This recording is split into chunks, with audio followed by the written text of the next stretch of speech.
First session of today, peer reviewers conference. So I request CA CP Chandraprakash Jain to escort the first speaker, CA Ayush Jain, onto the stage.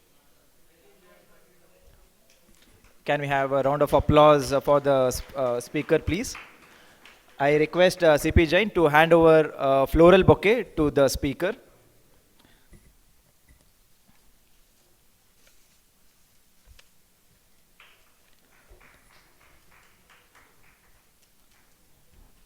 Thank you, Chandraprakash Jain. So I would like to introduce the first speaker for the day, CA Ayush Jain, the founder of a unique startup which has been conceptualized for assisting and empowering practicing units in leading the flawless professional life and also in capacity building. He is a special invitee member of the Ethical Standards Boards of the ICAI for 2022-23 and 23-24. He became passionate and determined to bring qualitative improvement in delivery of services being made by the professionals. Through this initiative, he aims to bring back the glory of this profession to its origin and help in bouncing to the desiring levels. So with this brief introduction, I present to you before CA Ayush Jain. Over to you, sir.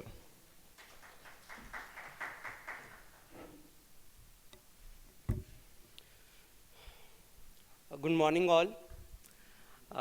I'd like to thank, to start with, I'd like to thank Peer Review Board for this event, for this opportunity, Bengaluru branch. Chairman sir, Anuj Goyal ji, Vice Chairperson ma'am, Kotha sir, for allowing me and other speakers to deliberate on this subject. The topic peer review is divided into various sections. Directly coming to the topic.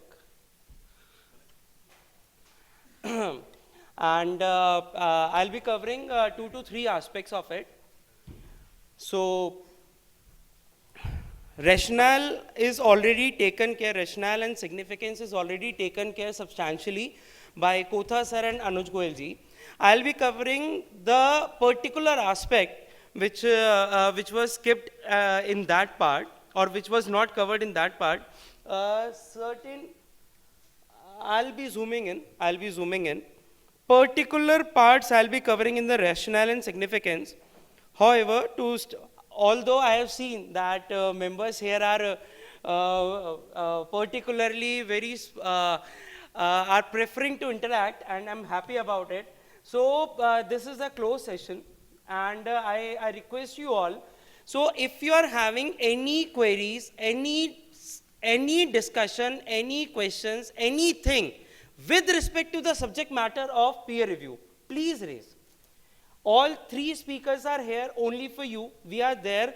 Either discuss with me or any of the other 2 speakers, but it's a specific request from Secretary ICI, Secretary Peer Review Board ICI, that none of the participants should go back from here with a thought in their minds or in their hearts that speakers came and just discussed the particular overview of the topics, but they did not discuss the practical aspects of the peer review. Or if you are having any queries, whether which is there in the practical aspects, and being this being an unrecorded session, I hope this is unrecorded, right? It's recorded, okay. So, see, basically the topic is that it's a closed session and we all are members.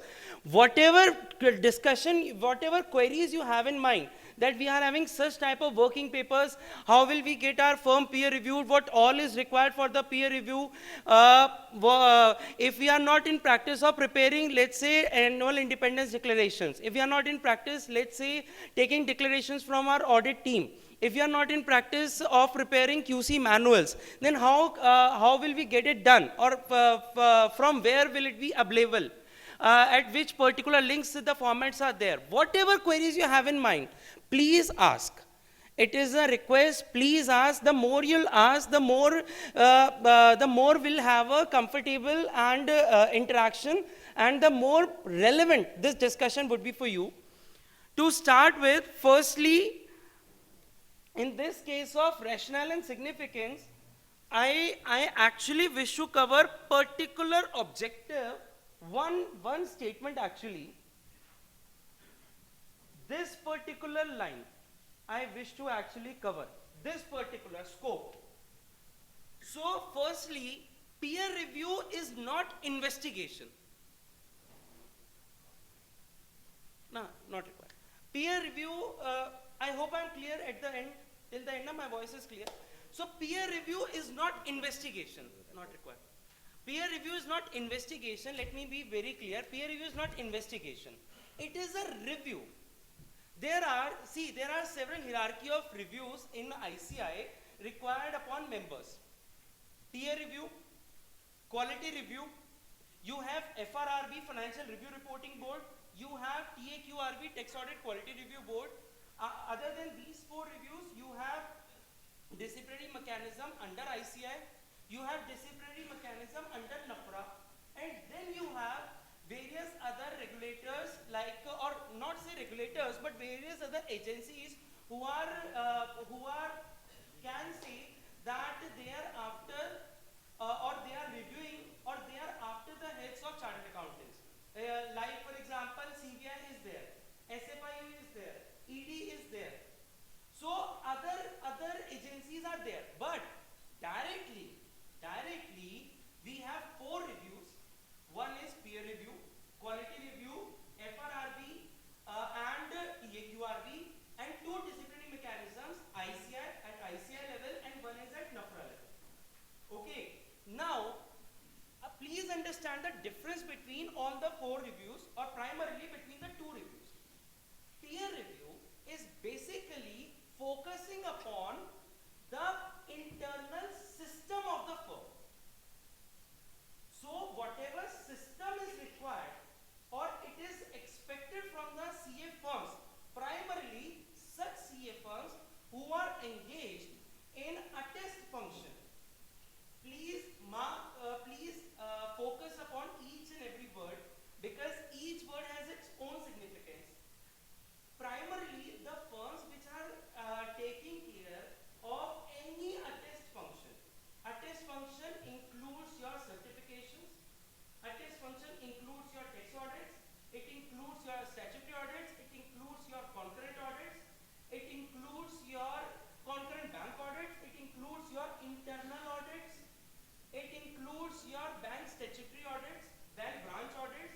So even it includes your prospective financials, it includes your provisional financials. So what if any firm is undertaking any attest function? Therefore, such firm, what system such firm should have? That is the purpose of peer. This is the primary purpose. Where such systems are defined? Such systems are defined way back in effective from 1st April 2008. They were defined as the SEC1. So peer review is basically a review mechanism or checking mechanism of the implementation of SEC1. Peer review is not primarily an investigation or checking of the audit file.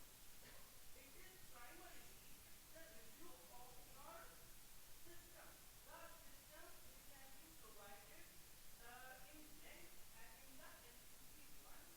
The peer review is primarily focusing upon the SEC1 implementation at the firm level and review of the SEC1 at the firm level. This is the whole soul crux of peer review.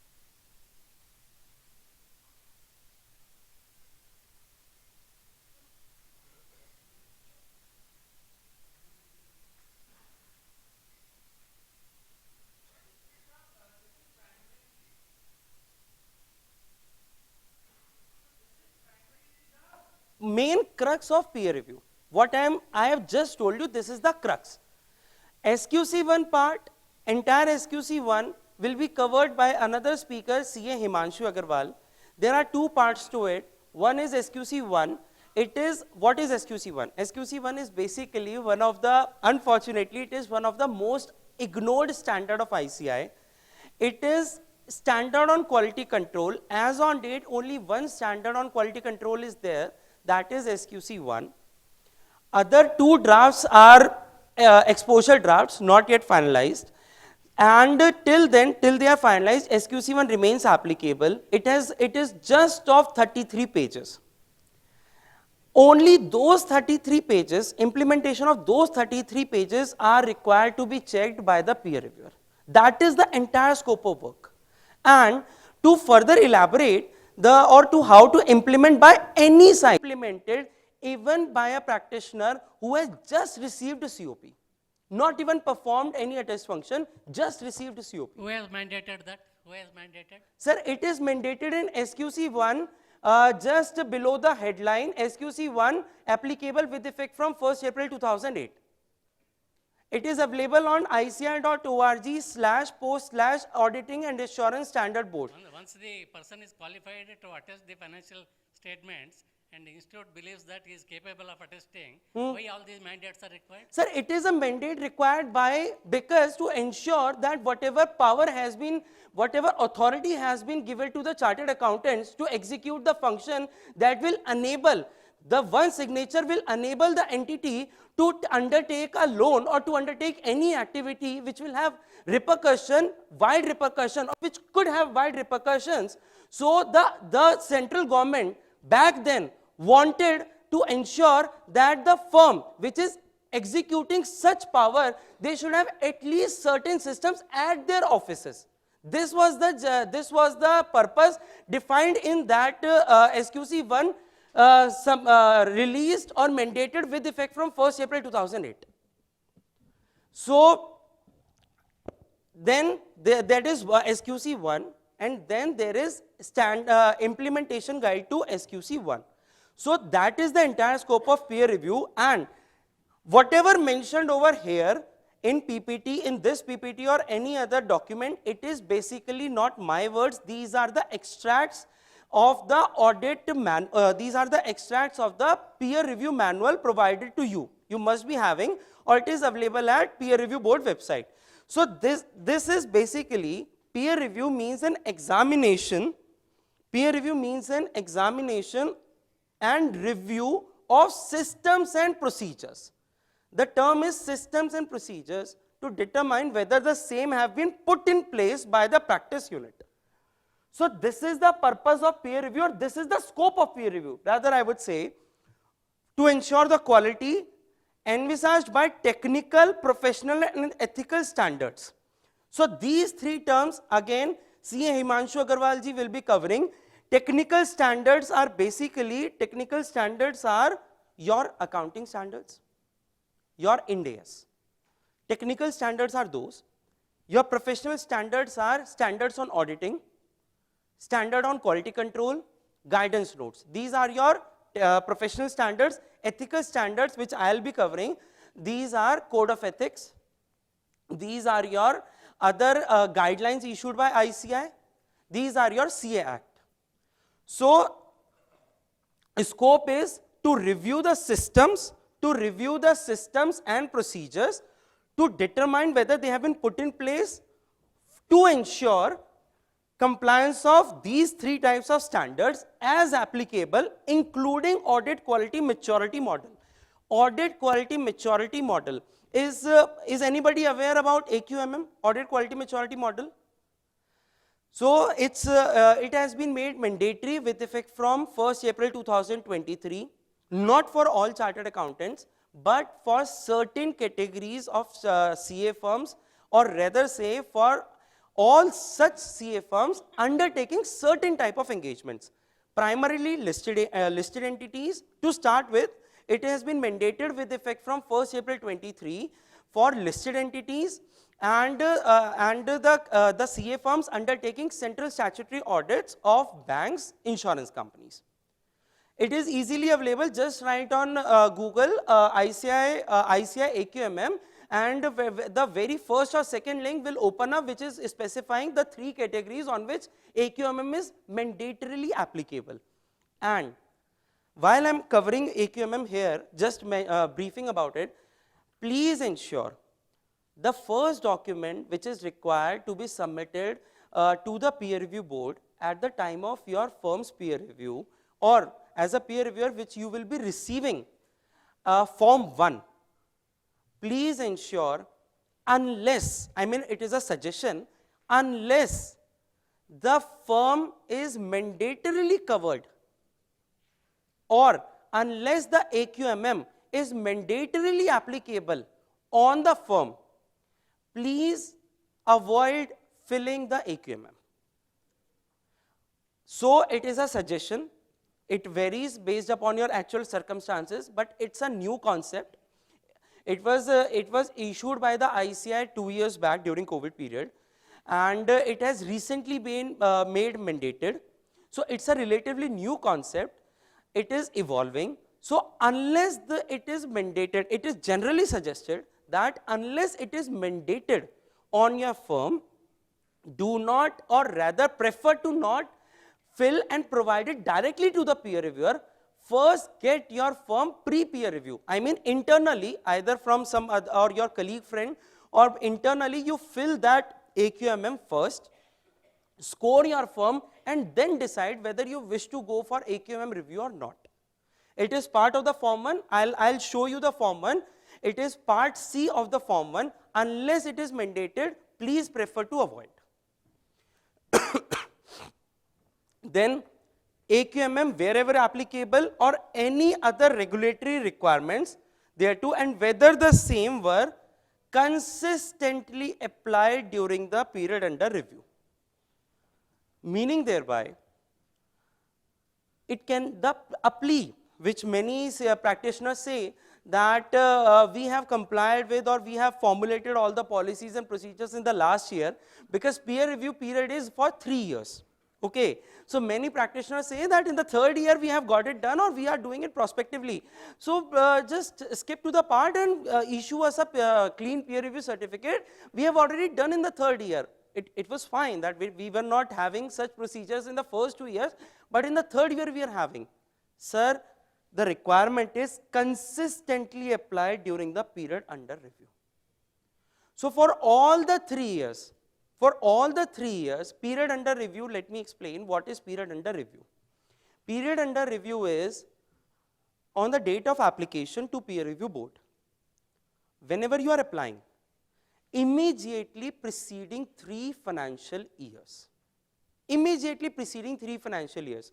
Meaning thereby, say you are applying today, or you are applying, let's say 20th February 2024. Immediately preceding 3 financial years would be 31st March 23, 22, 21, right? Meaning thereby, from 1st April 2020 till 31st March 23, right? Now, all the attest functions, all the certifications, all the attest functions having signing date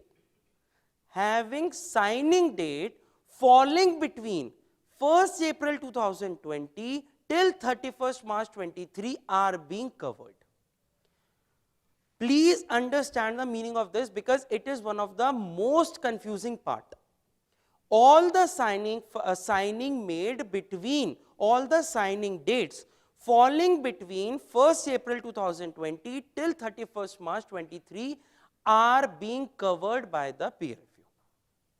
Meaning thereby, in August 2020, you must have signed for financial year 1920 financials. So those financials audits are being covered, firstly. Secondly, there is a time limit relaxation of 60 days of UDAN generation. So UDAN generation date is not relevant. Date of document is relevant. So the practically, how will you be doing it? Practically, if let's say you wish to apply for peer review today. So what you need to do is, for each partner on FRN level, on your firm registration number, on your firm, for each partner, because peer review certificate is associated with FRN. Please understand this line and just keep this line in mind, and most of your queries, associated queries, will get solved. So peer review certificate is linked with FRN. So if your firm name gets changed, what will it impact your peer review certificate? It will not, because FRN remains same. Let's say you have added one partner, will peer review certificate will have any impact? No, because FRN remains same. Let's say you have demerged your firm, you have merged your firm with other firm, till the time FRN is same, peer review certificate will remain same. So, and for any changes such as name changes or any other thing, you can simply request ICAI to issue your duplicate certificate with the new name. So, peer review certificate is associated with FRN, and for each partner who was in existence in the firm, if it's a proprietorship, then of course single CA, but if it's a partnership firm, for each partner who was there in the firm in the FRN at any time during these 3 years, for each such partner, you need to generate UDAN list from the UDAN portal. I am just giving you the practical how to do it. It is not provided in the ICAI peer review board manual. I am just telling you how to practically do it. So download the UDAN portal extract for 1st April 2020 till 31st May, not March. 31st May 2023, because 60 days timeline is there. So download for this period. Ask your office executive, office staff to put a filter in Excel file on the column date of document and filter out the only such UDINs which were having dates between 1st April 2020 till 31st March 23. Only these UDINs are relevant for your peer review. If any of the UDIN is revoked, not required. So all these UDINs are relevant for peer review. This is the first step. Practically, this is the first step towards getting your firm peer reviewed.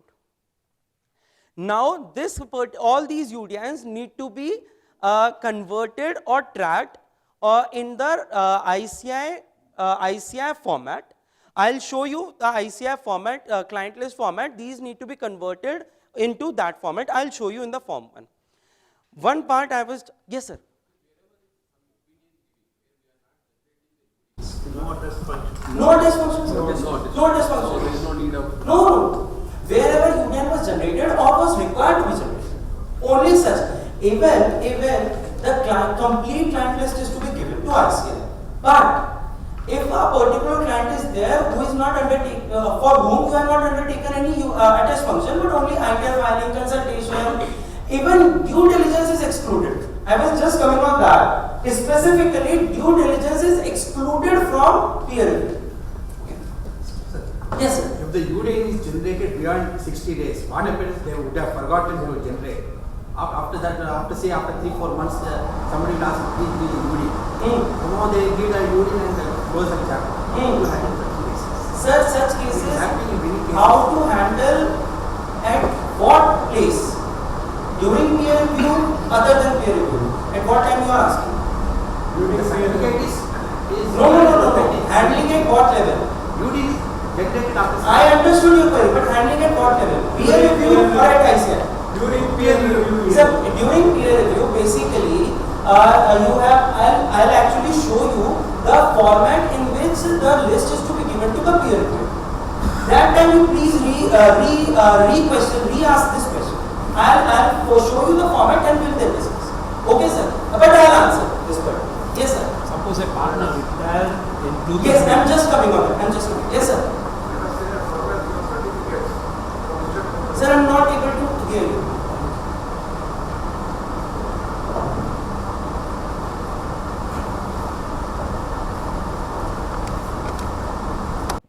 Let us say a firm has given this one, what to say? No. Let us say a firm has given certificates for listed companies. Yes. And in the UDN list, they have not mentioned the nature or to which client it is given. It is listed company. In that case, AQMM is applicable, right? Even In that case, then what? AQMM is applicable when. Sir, AQMM is applicable on statute, on audit of listed, Correct.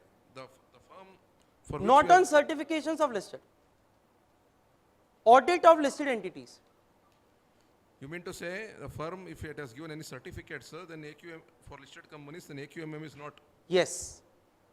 If the firm is undertaking audit of listed entities, then only AQMM is mandatory. Okay. Yes, sir.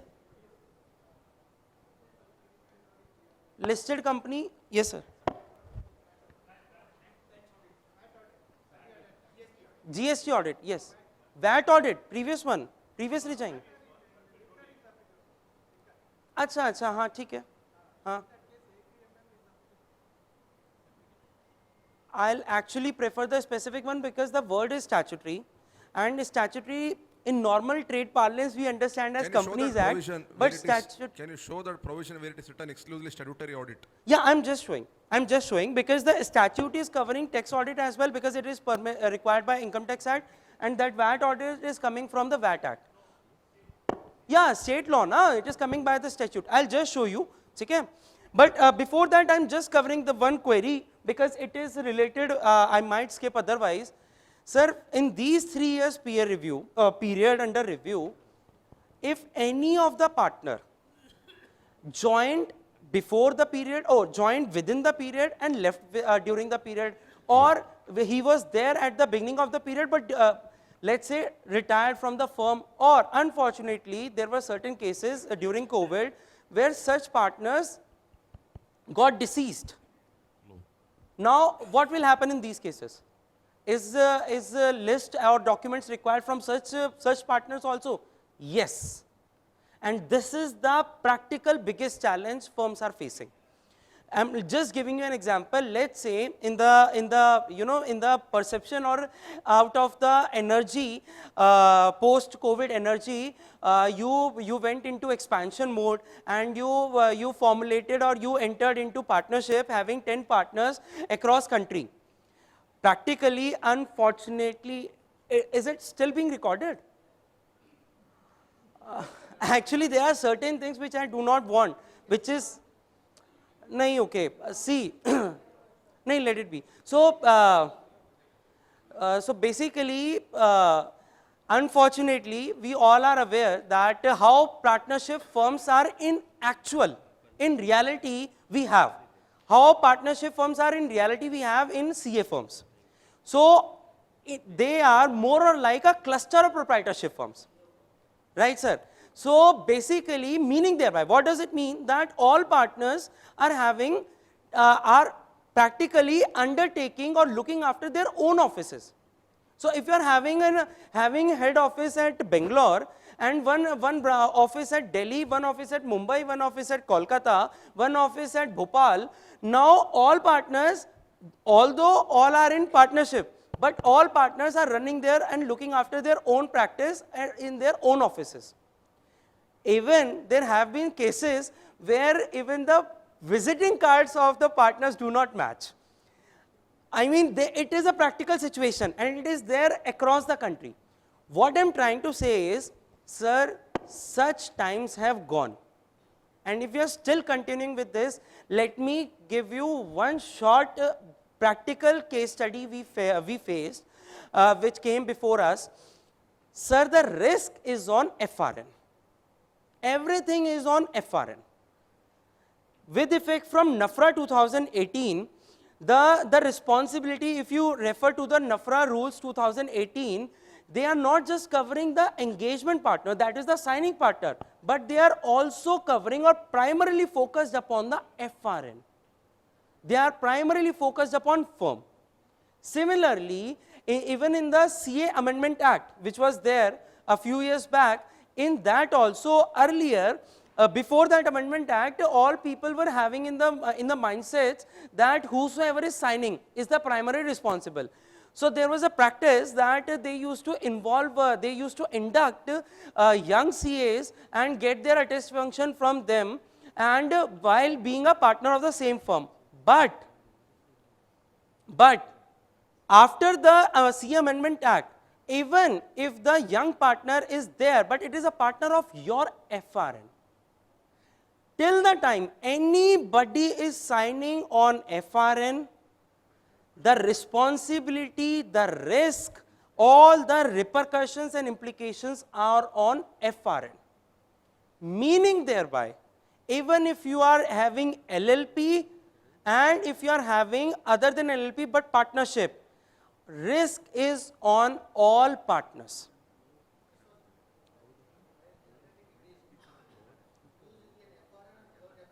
Huh? Sir, we are normally attesting functions in the capacity of the firm, na? No, normally, generally. Yes, I understand that if you can, there is option, you can, but normally, if there's a partnership firm, each partner undertakes the function, audit or certification in the capacity of the firm. So ultimately, sir, there is an option that he can undertake in his individual capacity as well. Yes. Huh. Peer review. I'm not doing it is individual peer review. So I have to take whether only FRN of firm or whether FRN. shall I consider this? No. That is No. Only FRN, because the peer review is for the FRN. Only the FRN part. However, what I was saying is that you need to understand that FRN, the risk is upon the FRN, and if any particular partner, let's say he is sitting at Bhopal, and you are, of course, practically you are unaware about what he is signing, what is his risk appetite, what exactly documentation is he preparing. That is the practical truth. So, even for the signatures made by the partner at Bhopal or at Delhi, you are also responsible because FRN is responsible. So, This is what I wanted to make you aware, and somebody is asking something? yeah, one question on EQCR. EQCR. EQCR I'll specifically cover in the format which I'll be discussing in Form 1. In the client list format, there is EQCR, I'll cover your question then. Okay, sir. And for your query of that AQMM, I'll just covering this topic. Yes, sir. Okay. Okay. So please ensure the FRN is coming from there, and for each of the partners, whether deceased, whether retired, whether left the firm, whatever, but if that partner was there in the firm during the period under review, even for those partners, you need to get their clients reviewed by the peer reviewer. It is the responsibility of the firm, it is provided in SQC 1. It is the responsibility of the firm to ensure or maintain records of all the partners, and it is provided in the Form 1 itself. So, I am just making you aware. Sir, I hope I have answered your query. I hope I have answered your query. Okay. AQMM you were asking, no? One thing just before AQMM, just a small part. This is what I was mentioning, that engagement of due diligence. All these are excluded from the peer review scope of work. All these engagements, including engagement for due diligence. This I wanted to specifically cover.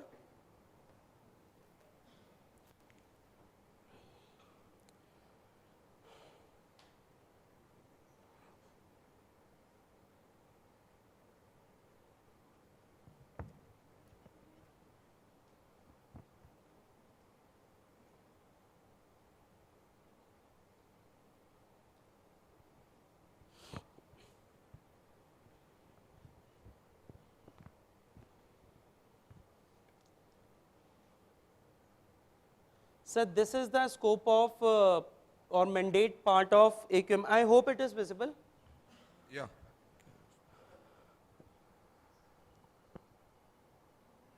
Auditing. Audit is the word, sir, not certification.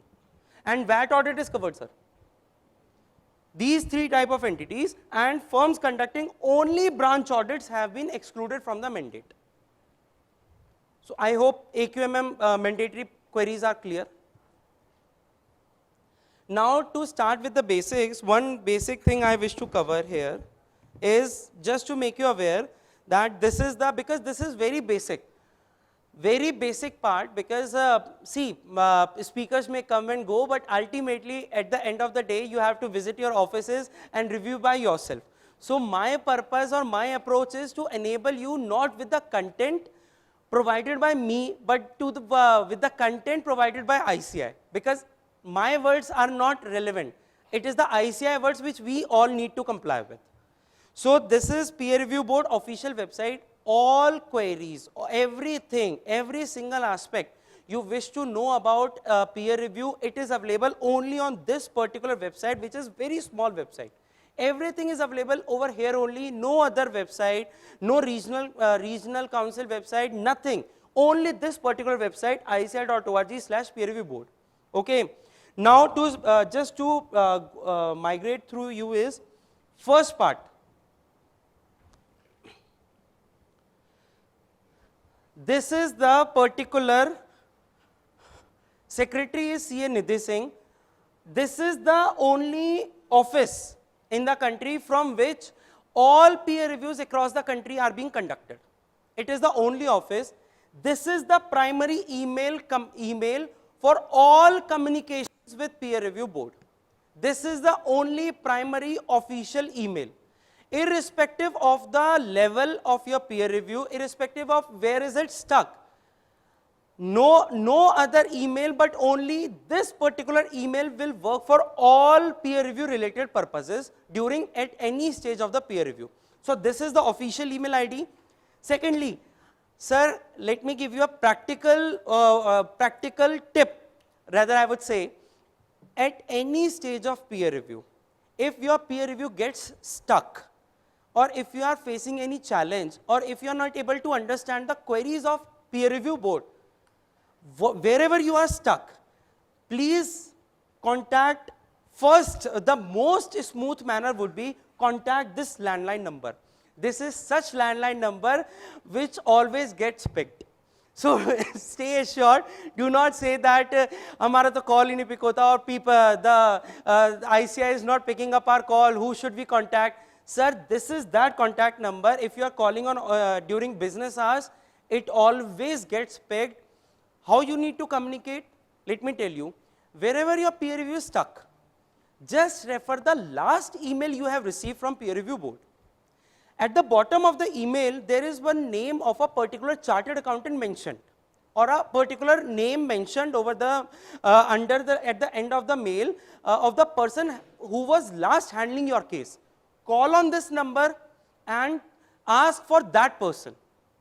Mention your firm name and your FRN and talk to that person. That person will help you. He or she will actually explain you why and where your peer review is stuck and what you can do. And please, it's a request, it's a suggestion. Do not abuse. Do not shout over them. They are there for your assistance. They are not there to investigate you. I'm repeatedly saying, because of the feedback from across the country, they are there to assist you. They have standard instructions that they are there to assist the CA firms in getting the peer review done smoothly. So in case you have received any query which you are finding it impractical, or which you are finding it that we have already explained, what else you want? If you want, I can come over to your office, or you come to our office.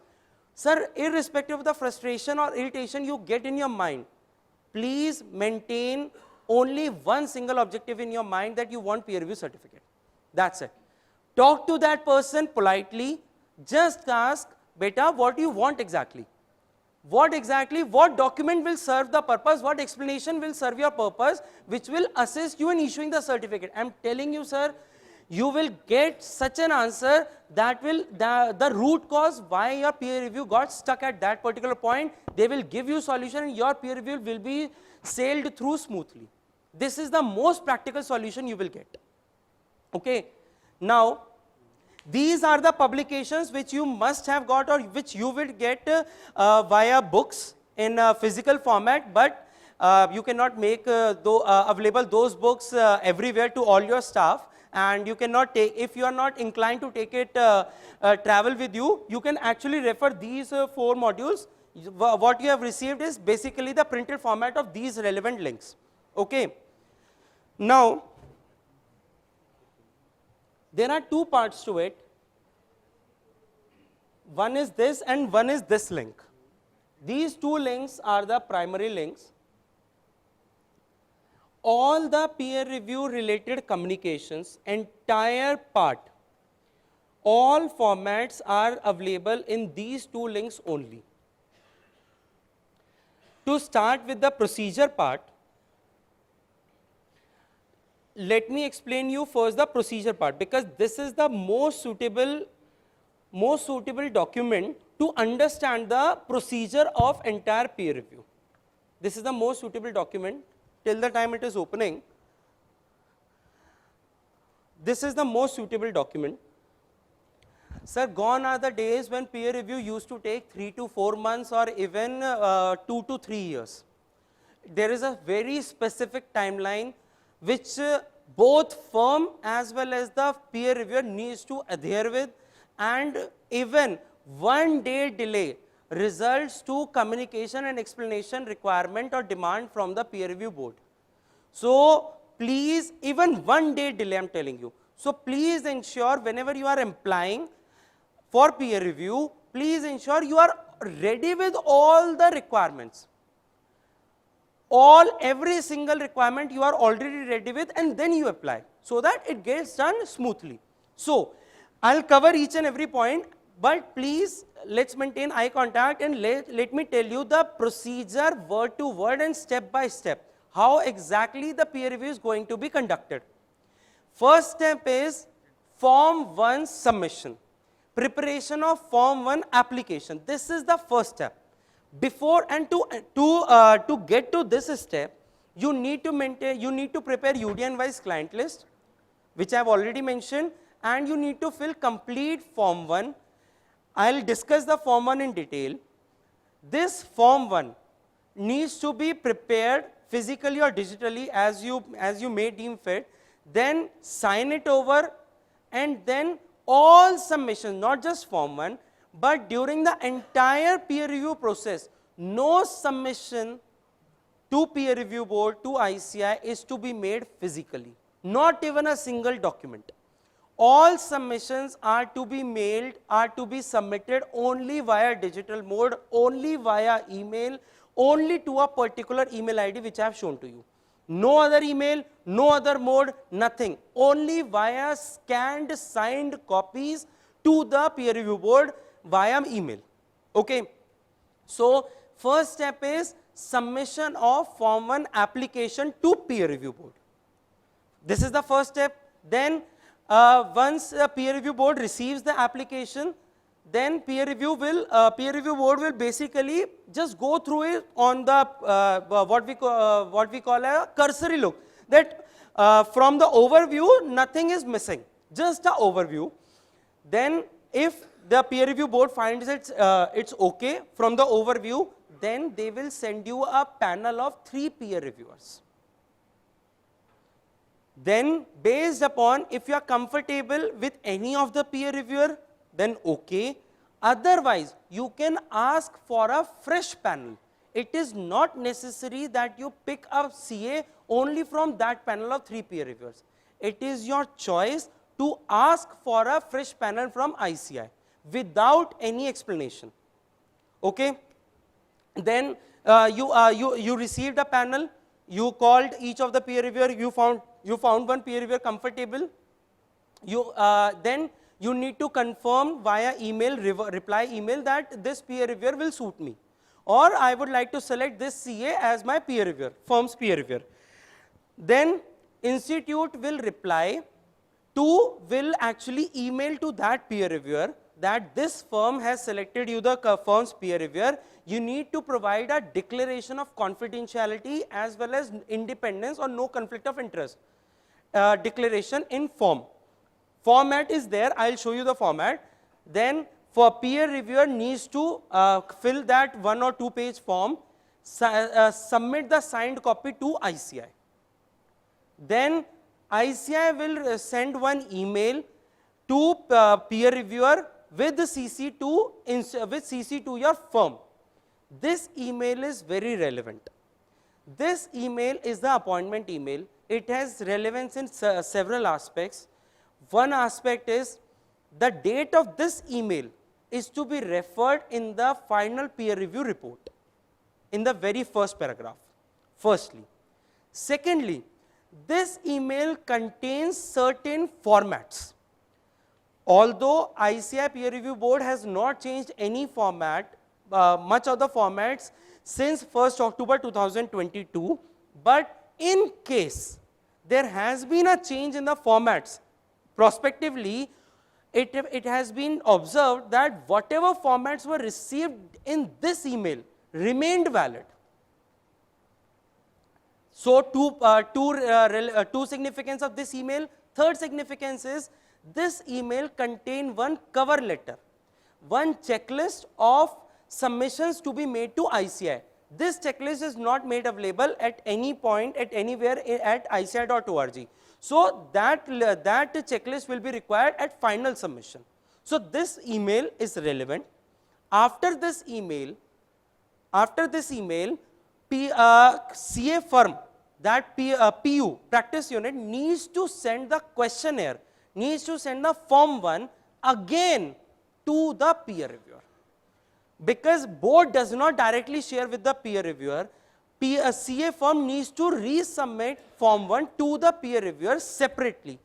And from this date on which the peer reviewer form 1 has been submitted or sent or mailed by the firm to the peer reviewer, 15 days timeline starts. This particular date is to be mentioned in annexure 2 of peer reviewer report, the date on which questionnaire is received. And from this date, 15 days strict timeline gets start. Within 15 days, all process is to be completed and final report is to be submitted to ICAI. So, after this email, peer reviewer needs to send one, if peer reviewer is having any query. Generic queries are submit your audit manual, submit your QC policy, submit your UDN-wise client list, whatever queries the peer reviewer is having from the overview of the questionnaire, the form 1, peer reviewer may ask. Then there is a specific format to ask those queries as well. Okay, for all the communications, ICAI has prescribed a format which is basically you just need to copy paste and implement it. No need to, major customization is not required, just copy paste. Okay, then after your queries, peer reviewer needs to provide a sample from the entire client list as per sample selection criteria. I'll discuss each of the points with you. I'm just firstly covering the entire procedure. Okay. So, the sample selection criteria, peer reviewer needs to select certain sample from the client list provided by you with the form 1. Peer reviewer will select the sample and inform you about the sample as well as the dates he or she would be visiting. Peer review is possible both in physical visit manner as well as virtually. It is permissible that it was introduced during COVID and it is still permissible to conduct peer review virtually. So, if you are having a peer reviewer, let's say from Ahmedabad, so you can have peer reviewer. If peer reviewer is coming to your office physically, the firm will bear the TADA cost.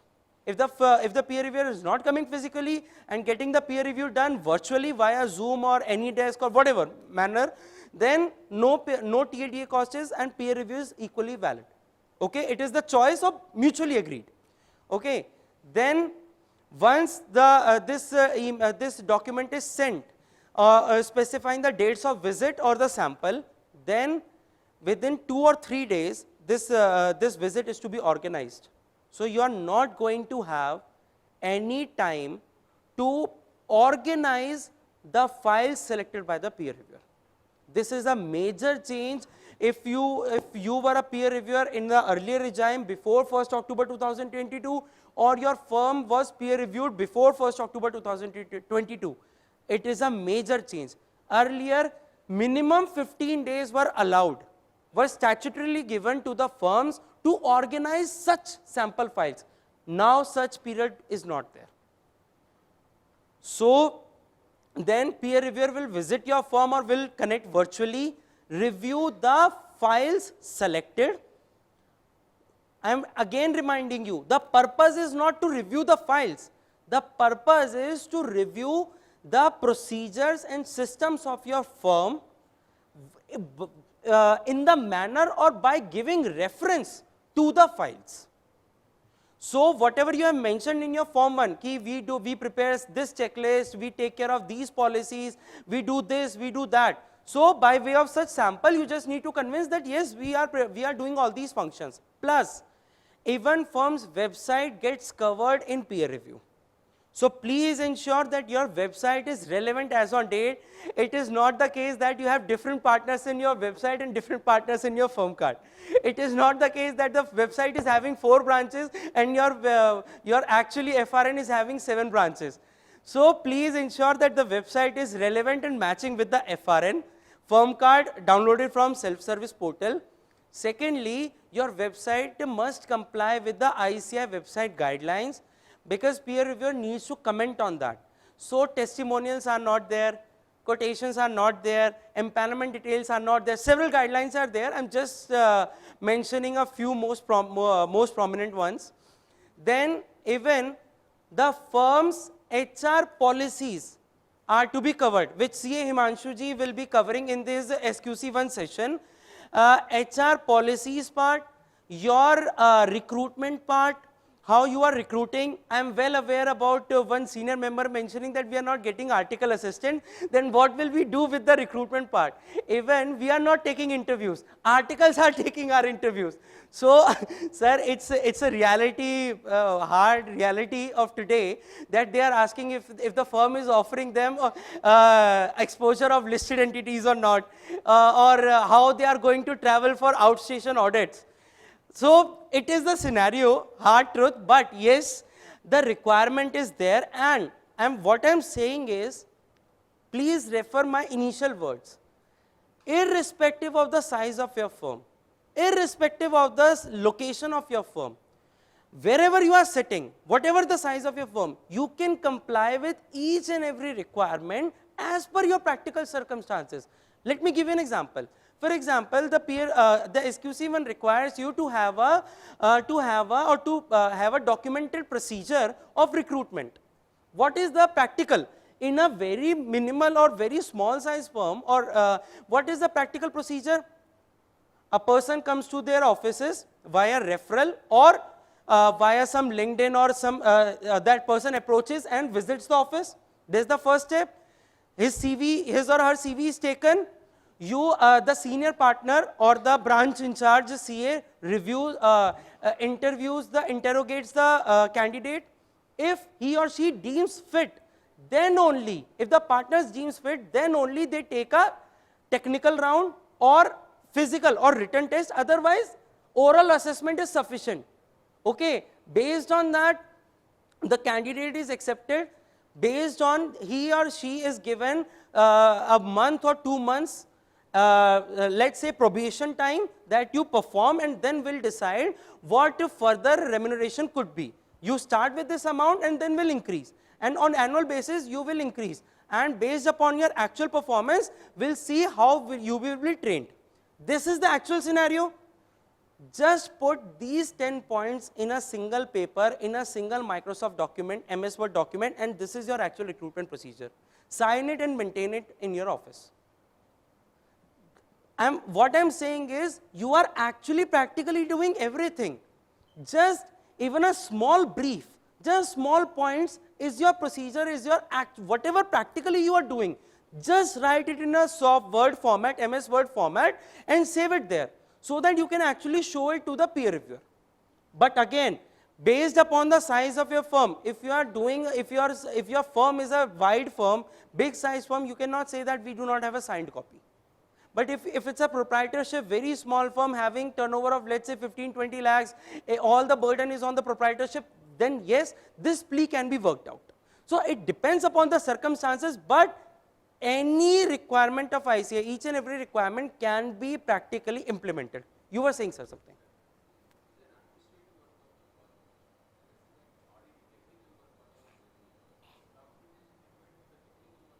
Yeah, I'm just coming on that. Just coming. So we were on the page that at the time of on-site visit, on-site review procedures, at the time of on-site visit, even your HR records needs to be reviewed. It is part of the scope of work of the peer reviewer. Whether he or she is checking or not, that is his or her perspective, but it is part of the scope of work. Then based on all the guidelines or all the paperwork reviewed, files reviewed, actual files, whatever the opinion was given in the audit report, everything, a preliminary report can be issued. It is not necessary for the peer reviewer to issue a preliminary report. But if a preliminary report is issued, then firm needs to reply for each point. So point-wise submission is to be made, and then the third level is for each submission of the practice unit of the firm, peer reviewer needs to provide further remark whether he or she is satisfied or not. And all these three submissions need to go to ICAI. If any of the step is missing, let's say peer reviewer has not reconfirmed that I am satisfied or not, each point wise, ICAI will get back to you and ask the queries. So what I am saying is how to get your peer review done smoothly. Okay. Then after this step, peer reviewer needs to submit his report, his or her report to the firm, and a document form 9 is there which needs to be signed off by both the parties, firm as well as the peer reviewer. Peer reviewer is saying, I have submitted you the peer review report so that I can submit it finally to the ICAI, and the firm is accepting, yes, we have received. Because earlier there were complaints that firm used to complain that we have not received. How come you have got directly? Okay, now at this stage, peer reviewer fees is to be paid by the firm to the peer reviewer in his or her individual capacity. Peer reviewer appointment is made in individual capacity. So if yours is if the peer reviewer is a proprietorship concern, then and GST is there, of course GST is applicable on the bill.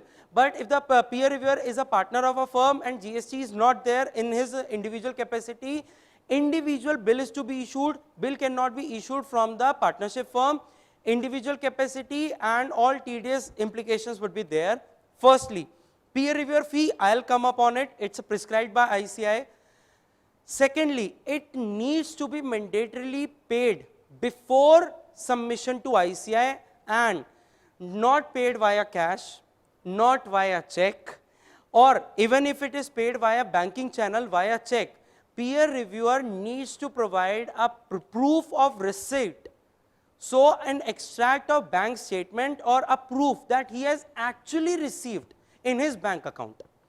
So it is a requirement that screenshot will go to ICAI at the time of final submission.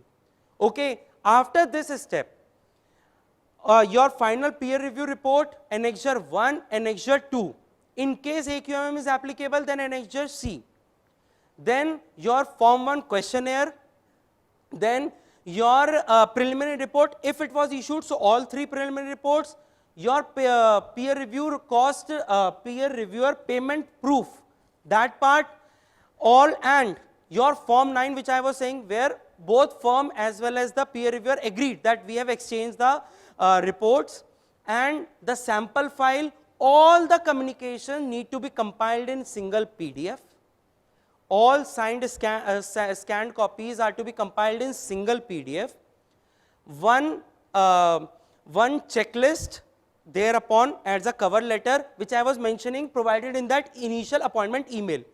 That cover letter index, entire PDF, this single PDF is to be mailed by the peer reviewer to the ICAI peer review board with CC to the firm. And this email should be within 15 days of the questionnaire submission. So the entire procedure is within 15 days. After this submission, major work is done at this point. After this submission, ICAI will raise queries. Sir, please do not get, do not feel anxious or do not feel that ICAI has sent so many queries. What are we going to do? You are calling peer reviewer, Arey, sir, just get it taken care. Sir, ICAI, it is the responsibility of ICAI. It is part of their SOP. They are going to ask queries. they are having certain standard queries which if I get the time, I'll also discuss with you. There are certain standard queries which ICI will ask. Okay. What is required is you need to submit query-wise reply, either peer reviewer or the firm query-wise reply to ICI, peer review board. You need to submit and satisfy the peer review board in written communication. You cannot make a call and explain them. Even if you are making a call, which I was mentioning earlier, even if you are making a call, then also you need to, after that call, they'll explain you that what is required from you, and you need to convince in a document written manner over the email itself. After that email, if ICI gets convinced, which in normal cases ICI gets convinced, then you will be issued one email having the subject line completion mail. Completion mail. These two words will be there in the subject line of that email. The day you receive this email, you in North India we used to say Ganga Nalo. So it is just like now the peer review is substantially completed. 99% of the part is completed. Although ICI peer review board has the right to reject after this stage also, but rarely any case. So at the time of this email, your part is done, everything is done. At the next, whatever Friday is coming after this email, on that Friday, your peer review certificate will be signed and issued, and you will receive an email either on Friday evening or Saturday or Monday. You will receive an email having the peer review certificate number, validity period. These two details will be there in the email. This email, only this email is the valid legal proof that the firm is having valid peer review certificate. Because after this email, within 2 to 3 weeks, you will get your physical certificate in office, but after this email only, not after completion mail, but only after this email containing the certificate number, you can consider your firm having valid peer review certificate, and for all CAG purposes, listed entity purposes, MEF purposes, whatever, wherever the valid peer review certificate is required, only this email, after this email, that requirement can be fulfilled, and this email is sufficient proof. Let's say you applied on for CAG on 15th of February. It has already been issued. CAG empanelment has already been started. Let's say on 10th February you received this email. Now on 15th February you can say that yes, we are having peer review certificate. Although they are considering the criteria of 1st January, but I'm just giving you an example that you can use this email in lieu of certificate as well. Till the time you have not received the certificate, you can use this email in lieu of certificate as well. And this certificate is valid for 3 years.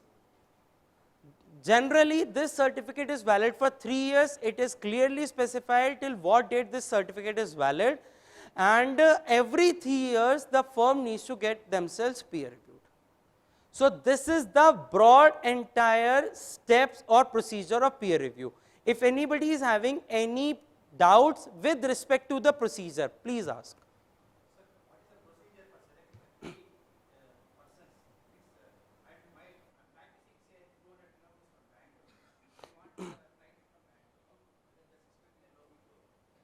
Do peer review in Bangalore. Yeah, I'll just show you the form one. In the form one, there is a particular column where you can mention from where you want the peer review. Which peer reviewers you want cannot be selected, but from which location you want, that you can provide. Peer reviewer can select the location. Yeah, location you can provide. I'll just show you the form. Next.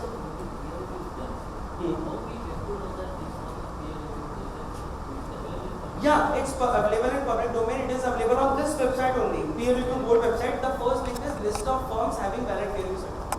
It is available in public domain for all the name of the firm and the FR. You were saying something. Can the reviewer reject the appointment? Two things I'll quickly cover because some time mismatch is there. I thought I was having time till 2 p.m., but I'm having just 10-15 minutes more. So this is the form 1. This is the form 1 and 2-3 quick aspects I'll cover just to make you aware.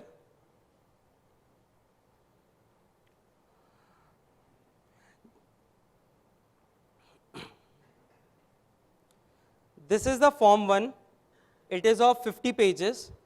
Firstly, what you were mentioning, what you were asking, some CA was asking, ki where do we need to mention that peer reviewer, location of peer reviewer. Here the location of peer reviewer is to be mentioned. This is the part where you need to mention the location of peer reviewer. Okay.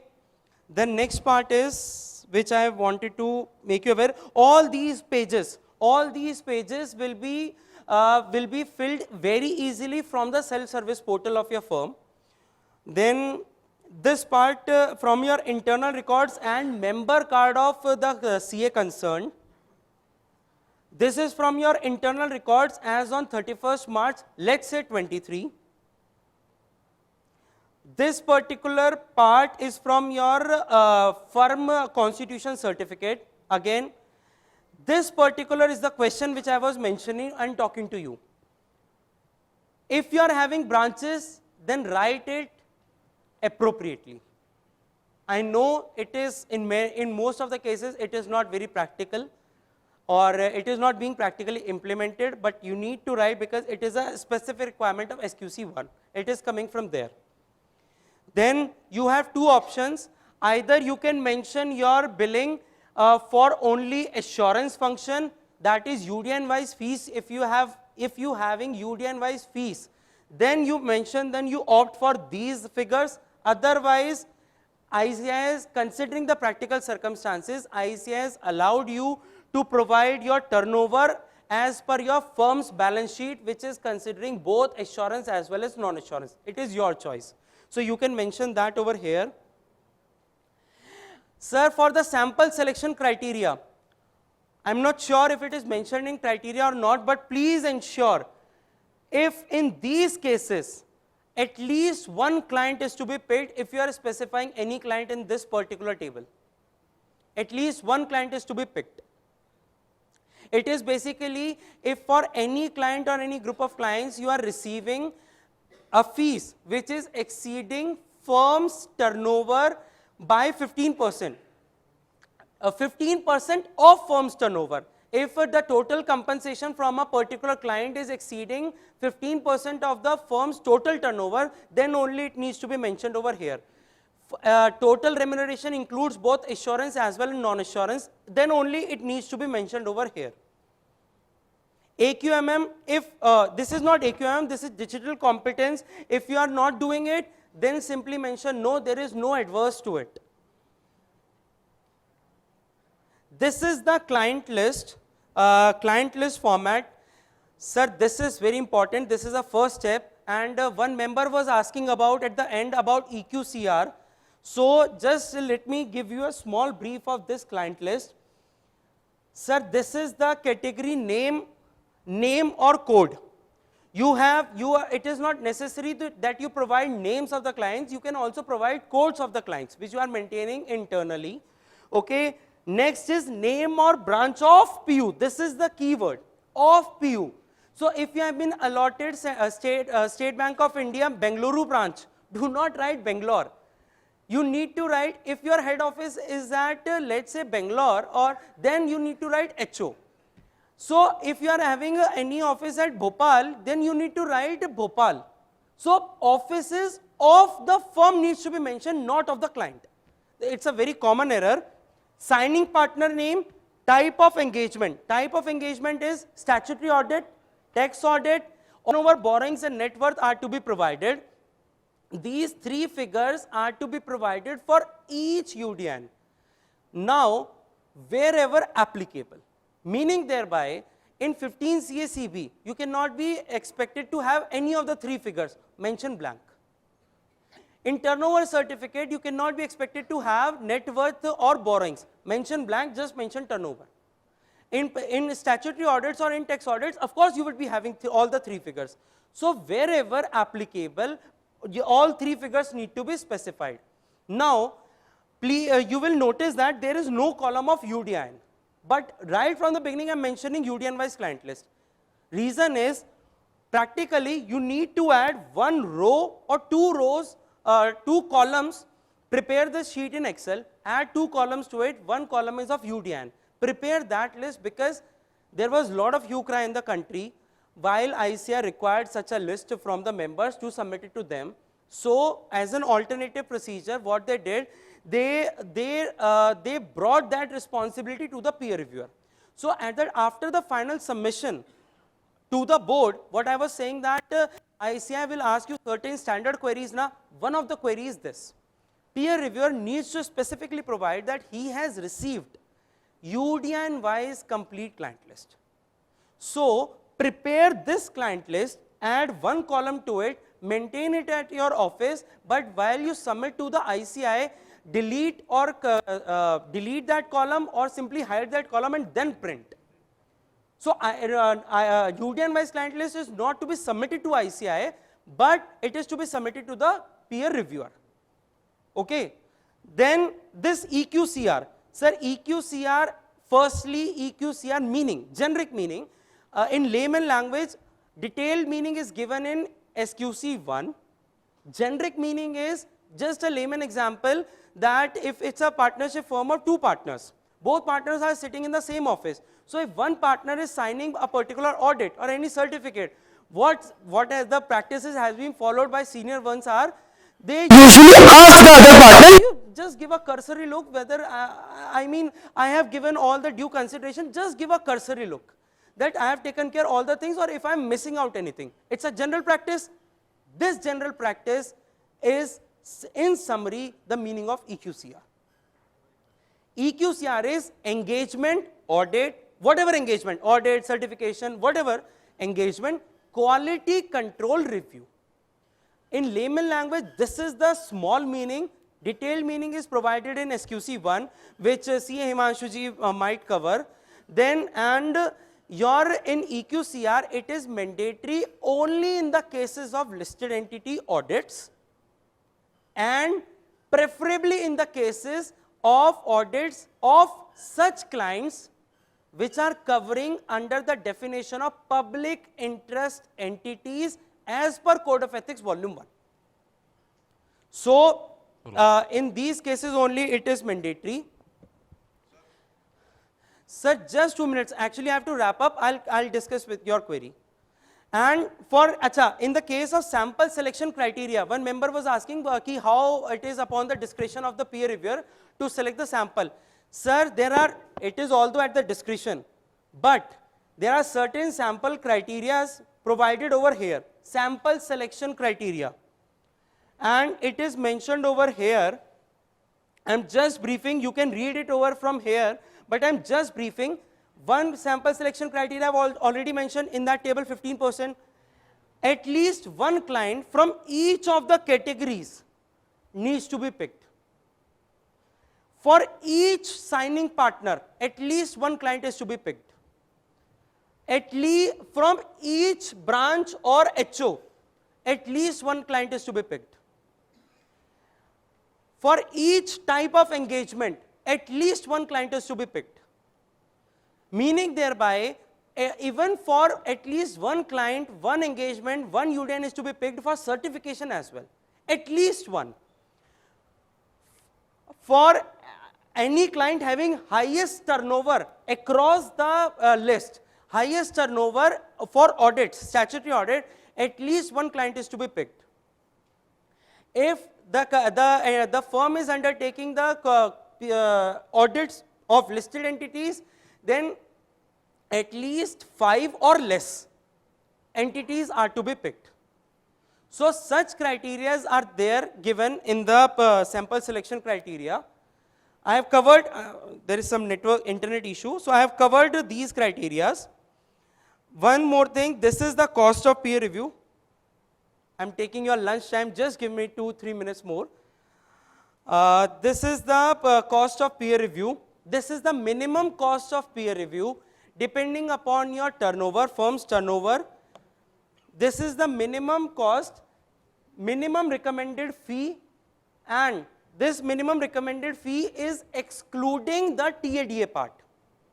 Other than TADA, this is the minimum cost, and depending on the firm's turnover, this is the minimum fees, and in case the firm is undertaking the statutory audit of listed entities, then that is the fees, and AQMM review fees is in addition to that. This is the AQMM fees in addition. This is the total minimum fees for peer review. Then one more thing which I wanted to, because of the time constraints, just one more thing. Just to wrap up, we were having another session of Code of Ethics. 2-3 points I wish to discuss with you. One is, sir, this is one part, this is the recent amendment which I wanted to make you aware about. This is the recent requirement. Before coming to this recent requirement, just 2 to 3 points I wish to make you aware. One is ethical standards, code of ethics, especially to the old senior members, I wish to make you aware, sir, similar to Income Tax Act, like you check or ensure during your audits that Income Tax Act is being complied with. Just like you check Companies Act is being complied with, GST provisions are being complied with. In the same manner, you need to check. I am saying the word need, because it is mandatory to ensure that provisions of Code of Ethics are being complied with. Code of Ethics 2020 was made mandatory with effect from 1st July 2020. As on date, it is having 3 modules, volume 1, 2 and 3. Volume 3 is basically case studies, previously held disciplinary matters. disc.ici.org. It is having all the cases held after the issuance of volume 3.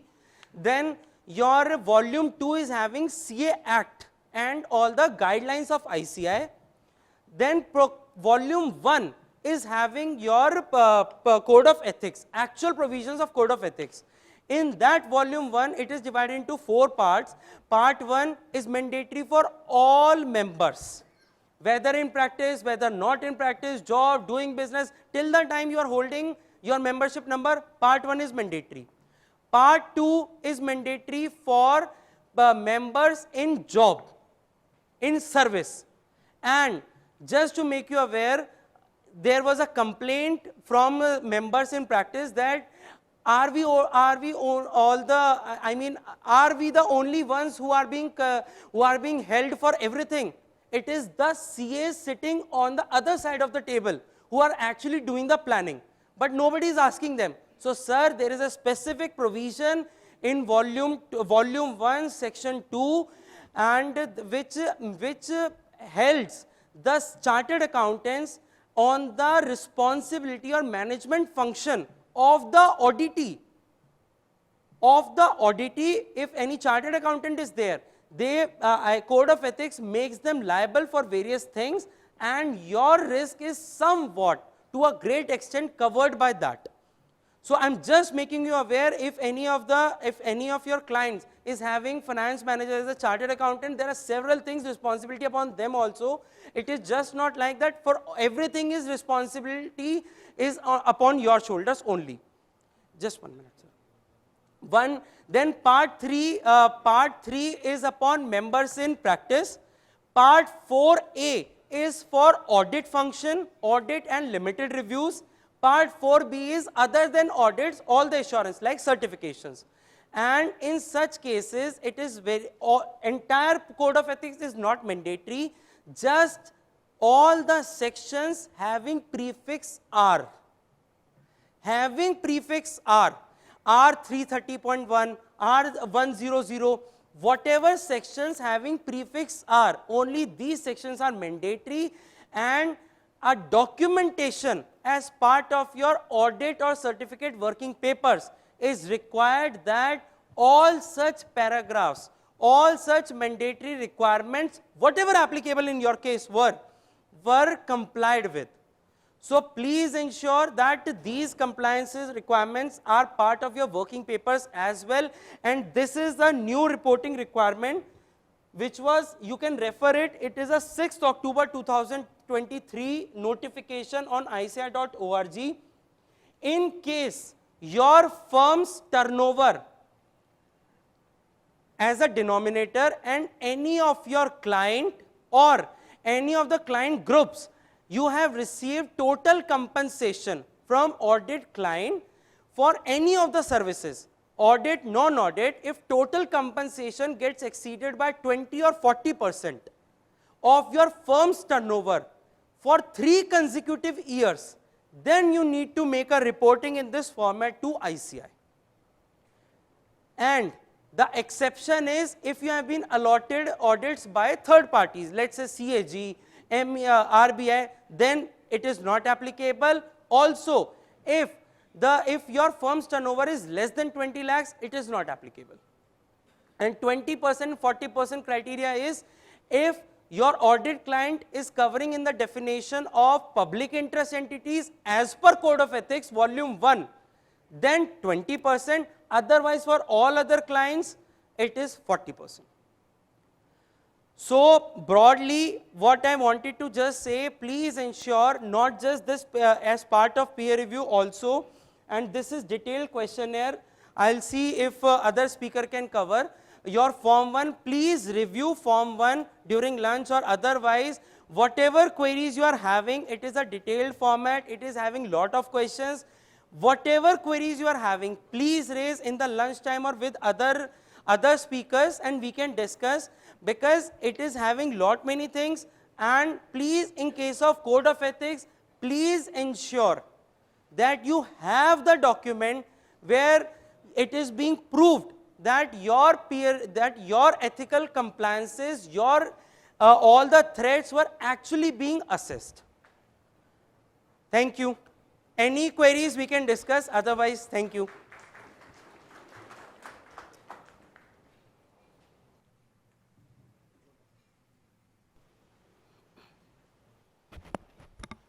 Thank you, CA Ayush Jain. That was really wonderful and, of course, energetic event, because I could see the full crowd was here till your last word.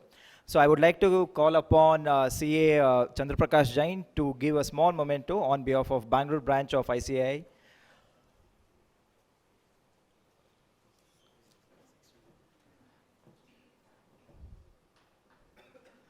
Can we have a round of applause for the speaker, please?